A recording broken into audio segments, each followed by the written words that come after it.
శ్రీ గురు చరిత్ర 33వ అధ్యాయం. శ్రీ గణేశాయ నమః, శ్రీ సరస్వత్యై నమః, శ్రీ గురుభ్యో నమః. కథారంభము. నామధారకునితో సిద్ధయోగి ఇంకా ఇలా చెప్పారు. దత్తుడు, సావిత్రి ఆ రోజు అక్కడే నిద్ర చేసి మరుసటి రోజు తెల్లవారుజామున్నే స్నానం చేసుకుని శ్రీగురుణ్ణి దర్శించారు. అప్పుడు సావిత్రి నమస్కరించి ఆయనతో ఇలా అన్నది. స్వామి, నిన్న నేను శోకిస్తున్నప్పుడు ఒక యోగీశ్వరుడు వచ్చి నాకు ధర్మం ఉపదేశించి రుద్రాక్షలు, విభూది ప్రసాదించారు. ఆయన ఎవరు? ఆయన చెప్పినట్లు చేయబట్టే మాకింతటి మహాద్భాగ్యం కలిగింది. మరలా వారి దర్శనము మాకెక్కడ లభిస్తుంది అన్నది. శ్రీగురుడు చిరునవ్వులు చిందిస్తూ, అమ్మాయి, నీ పతిభక్తిని చూడదల్చి మేమే మారు రూపంలో నీ వద్దకొచ్చాము. మీకు రుద్రాక్ష మహిమను తెలియచేయడానికే అవి ప్రసాదించాము.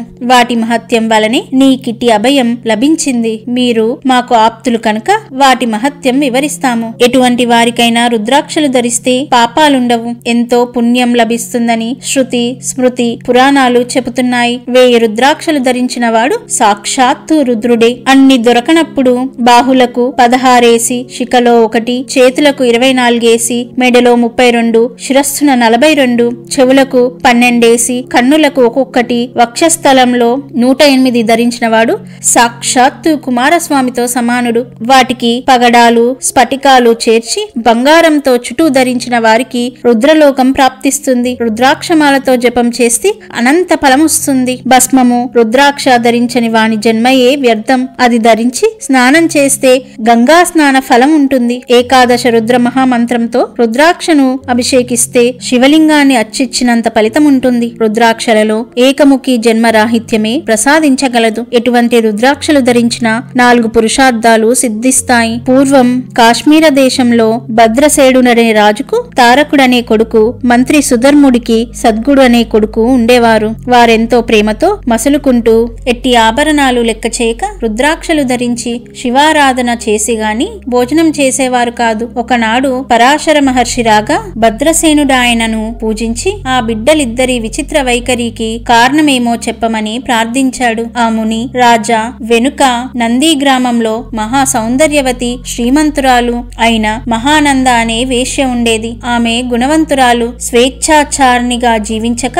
పెద్దల వలన సకల ధర్మాలు తెలుసుకొని దాన ధర్మాలు చేస్తూ జీవిస్తుండేది. ఆమె నిత్యము అలంకరించుకొని తన ఇంటినున్న మంటపంలో నృత్యం చేసేది. ఆ మంటపంలో ఒక కోడిని, ఒక కోతిని పెంచుతూ ఉండేది. వాటిని ఆమె వినోదం కోసం రుద్రాక్షలతో అలంకరించేది. ఒకనాడు మహాధనికుడు, శివవ్రత దక్షితుడు అయిన ఒక వైశ్యుడు ఆమె ఇంటికి వచ్చాడు. అతని వంటి మీద విభూది, చేతులకు రత్న కంకణాలు, అతని చేతిలో సూర్యునిలా వెలిగిపోతున్న రత్నలింగము ఉన్నాయి. దానిని చూచి ఆ వేశ్య ఆశపడి తన సఖి చేత కబురు పంపింది. అతడు ఆ మంటపంలో కూర్చొని మహా సౌందర్యవతి అయిన ఆ వేశ్య తనను సంతోష పెట్టగలిగితే ఆ లింగము ఇస్తానన్నాడు. ఆ వేశ్య అందుకు సంతోషించి 3 రోజులు పతివ్రత ధర్మమును సరించి అతనిని సేవించగలనని తన సఖి చేత చెప్పించింది. ఆ వైశ్యుడు ఆ మాట విని నవ్వి, కులస్త్రీకి వలె వేశ్యకు అదెలా సాధ్యము అని విమర్శించాడు. అప్పుడు ఆ వేశ్య, నా విషయంలో మీకెట్టి సందేహము అక్కర్లేదు. నేను త్రికరణ శుద్ధిగా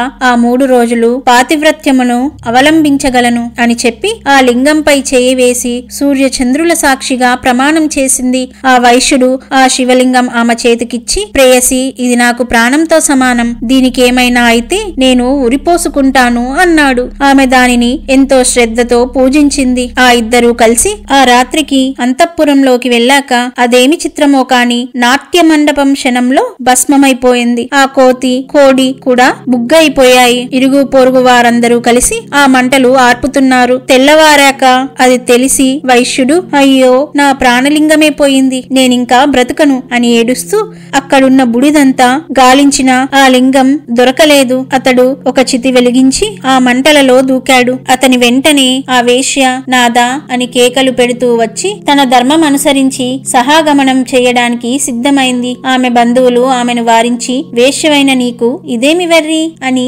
ఎన్నో రీతులా చెప్పి వారించారు. కాని ఆమె వారి మాటలేవి పట్టించుకొనక సూర్య చంద్రుల సాక్షిగా అతనితో పాతివ్రత్యం అవలంబించిన నాకు ఇదే ధర్మము. నేనిప్పుడు సహగమనం చేయకుంటే నాతో పాటు నా 21 తరాల వారు నరకంలో పడతారు. నా ధర్మం నేను పాటిస్తే వారందరూ తరిస్తారు. మరణమన్నది ఎప్పటికైనా తప్పదు కదా. ఇలా హీనంగా బతికే కంటే నా ధర్మం ఆచరించి తరించడమెంతో శ్రేష్టం అని చెప్పి అగ్నిలోకి దూకపోయింది. వెంటనే శివుడు సాక్షాత్కరించి, సుందరి, నీ ధర్మగుణాన్ని పరీక్షించదలిచి నేనే ఆ వైశ్యుని రూపంలో వచ్చాను. నీకిచ్చినది నా ఆత్మలింగమే. ఈ మంటపానికి నేనే నిప్పు పెట్టి నీ పాతివ్రత్య గుణాన్ని పరీక్షించాను. నీ ఇష్టం వచ్చిన వరం కోరుకో అన్నాడు. ఆమె ఆశ్చర్యపడి భక్తితో నమస్కరించి, స్వామి, నాకీ ముల్లోకాలలో ఎట్టి భోగము అక్కర్లేదు. నాకీ సంసార బంధం తొలగించి శాశ్వతమైన శివసాయుధ్యము ప్రసాదించు అని ప్రార్థించింది. శివుడు సంతోషించి ఆమెను వెంటనే కైలాసానికి తీసుకుపోయాడు. ఆనాడు నాట్య మండపంలో అగ్నిలో పడి మరణించిన ఆ కోతి ఈ బిడ్డలుగా జన్మించారు. పూర్వజన్మ సంస్కారం వలన